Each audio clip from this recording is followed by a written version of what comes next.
Push down with your foot, buddy. Turn it on and push down with your foot. Are you stuck? Push with your foot. And Mom will give you a push too.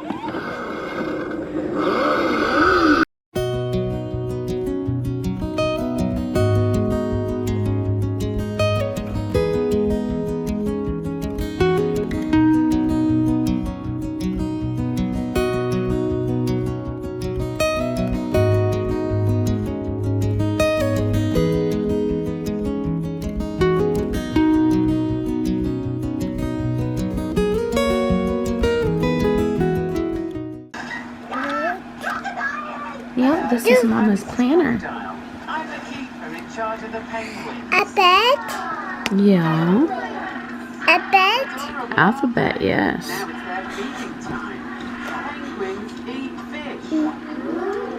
Penguins are very good at catching. B.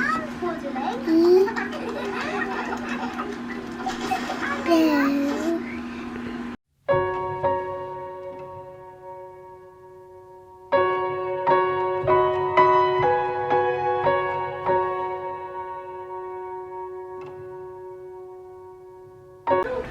Good morning, guys, and thanks for watching my vlog. We are getting ready to start our homeschool nature study on birds, and I'm about to set up Arlo's reading shelf with all his nature books about birds on them. Right now, though, Arlo is playing with his little Melissa and Doug food cans, putting the lids on and off, and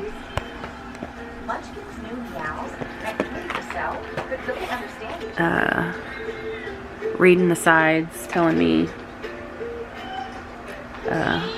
which ones are which. So I'm gonna get started on his bookshelf. I made these cute little garlands out of those birds I showed you to hang above his bookshelf. I've actually put together a whole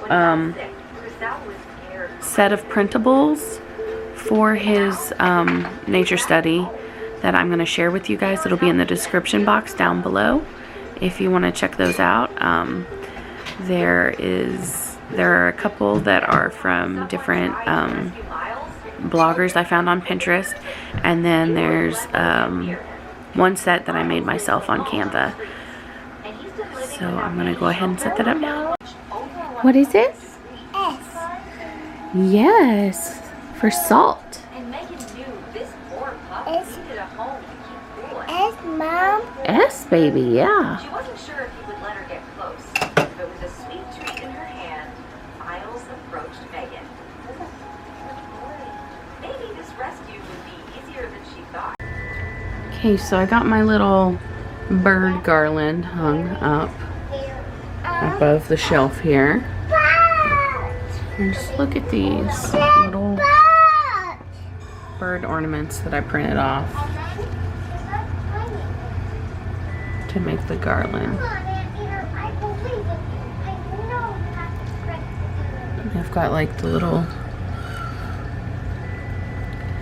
they're like pastel drawings of birds, and each one has like a robin, nuthatch, cardinal.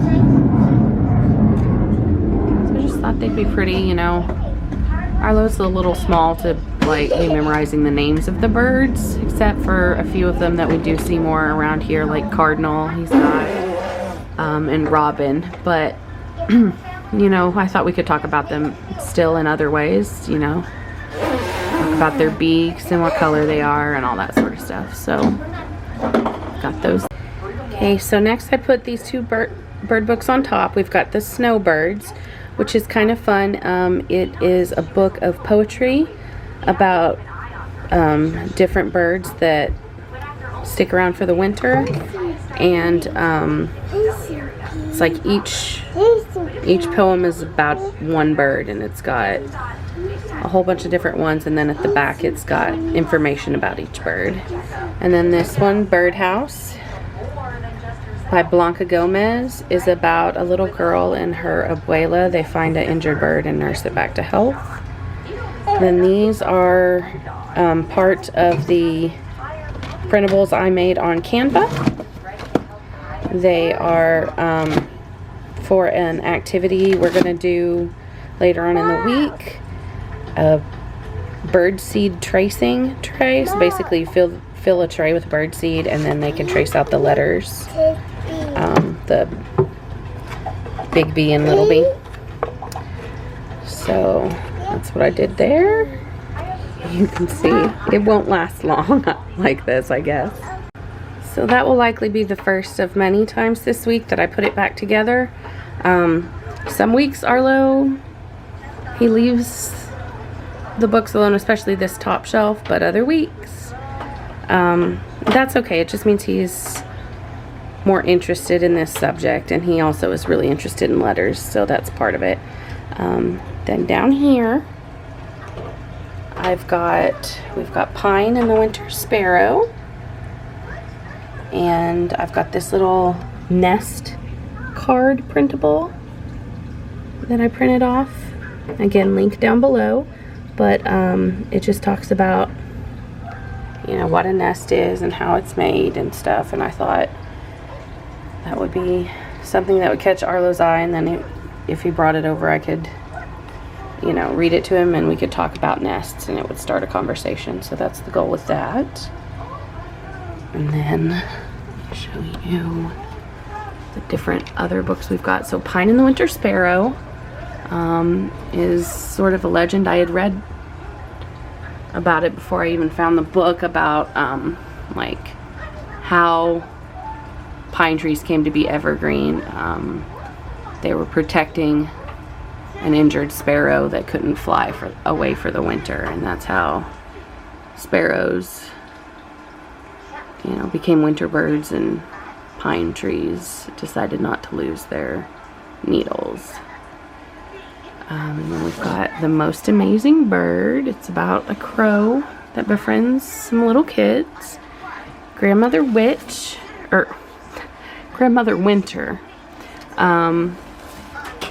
It's about her shaking out her quilt for the winter and the birds and all the other animals that come out. And then The Birds on Wishbone Street is about two kids who make friends and bond over birds in their neighborhood and taking care of them. And then we've got Wolf Birds, and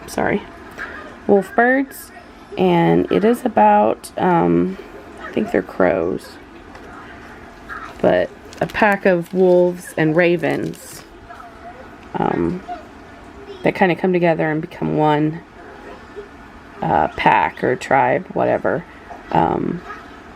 in order to hunt and find food for the winter. And then we've got Little Black Crow.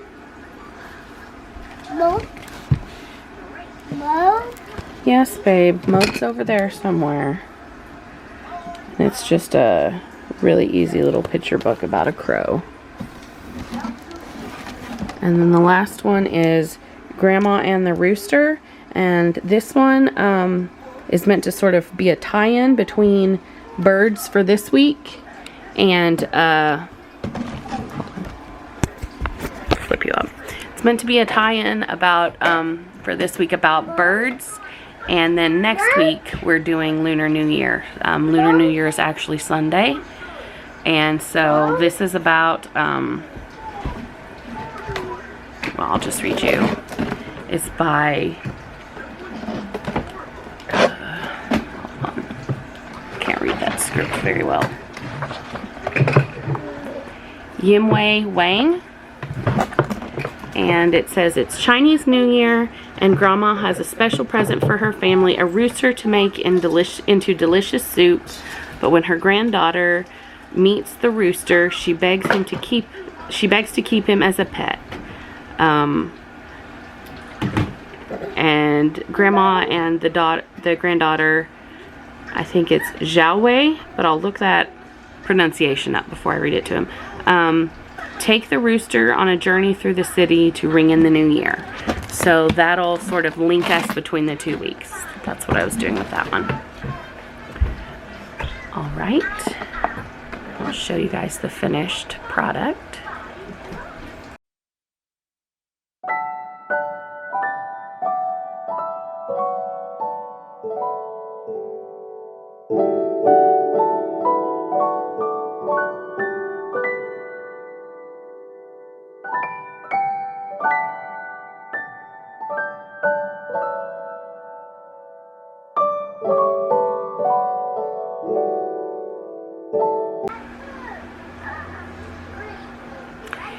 So I just wanted to jump in here and say, guys, I mean, I know Arlo is 2. I don't want you to think I have unrealistic expectations with these books and stuff, but Arlo will sit and listen to me read to him for quite a while. He is interested in birds, and so basically the idea is I just you know, I just expose him to it, and he absorbs what he absorbs, and what goes over his head, that's fine, because we will probably do winter birds or backyard birds or just birds in general again at some point next year. And so, you know, as we go along, he'll pick up more and more about it, and if he's interested later on, you know, we can go more in depth, or if as he gets older, it's not a subject he's really into anymore, we can cut it. But for now, I think it's just about reading to him and exposing him to different things and letting him, you know, kind of see what he finds interesting. So I don't expect him to, you know, understand or learn, you know, all the different names for birds or anything like that. That's not what it's about with these at this age. It's just about reading to them and getting them interested in nature and learning. So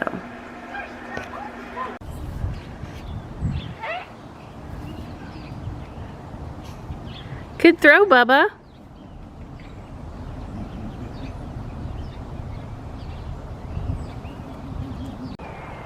So Arlo's Poppy got him this little red Corvette for Christmas.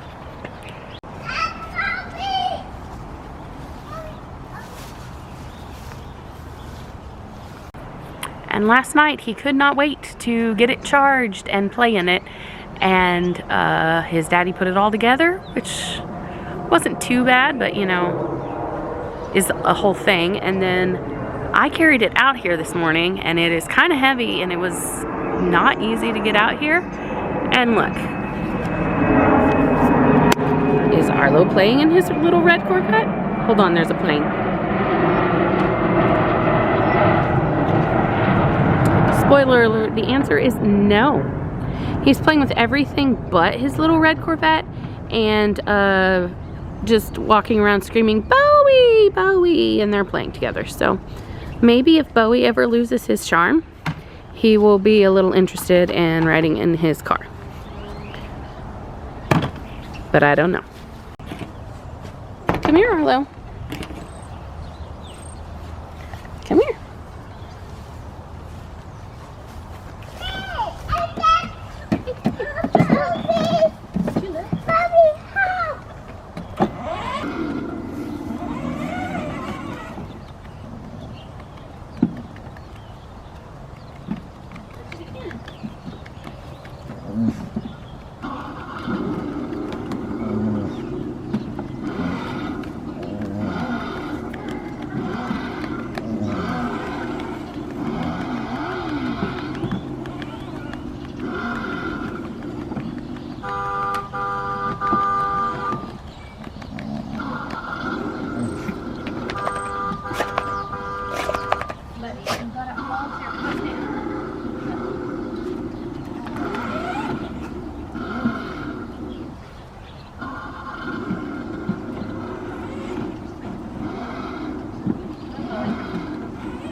Push down with your foot, buddy. Turn it on and push down with your foot. Are you stuck? Push with your foot. And Mom will give you a push too.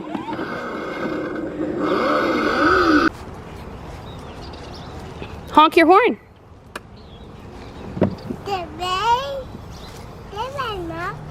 Yeah, that one makes you go backwards.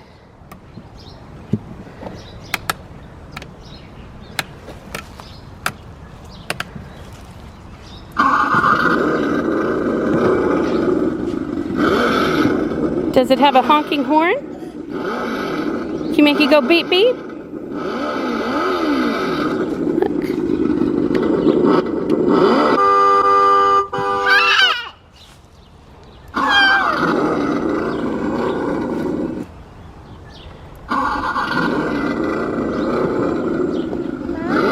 Yeah, buddy.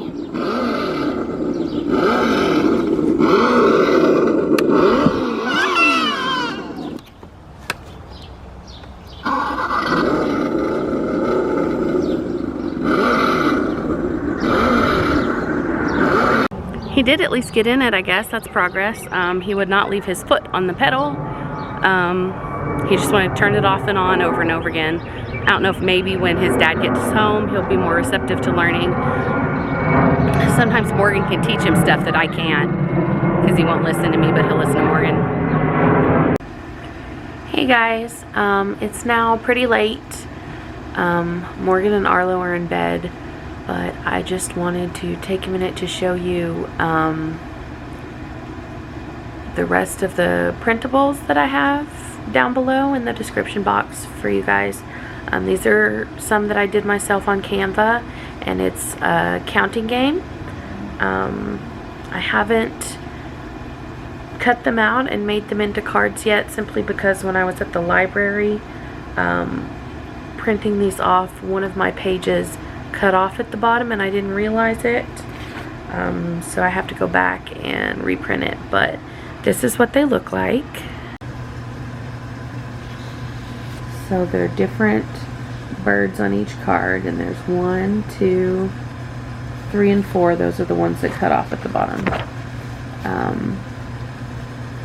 They go all the way up to 10. And then there's numbers, so that you could laminate these if you have a laminator. But what I'm going to do is just cut them out and put them on cardboard and make little cards, and then we can play some sort of matching game with them. Like, I might lay out one and put out 3 numbers, and we can count and decide which number is the correct one. I could lay them all. I might lay them all out and let Arlo sort them himself. There's several different ways we could do it, and we'll probably do it a few different ways. So those are down in the description box, along with the tracing seed tray cards that I made, and the little nest card. I think that one is from, I don't know, all the links are down below. And then there's the bird ornaments as well.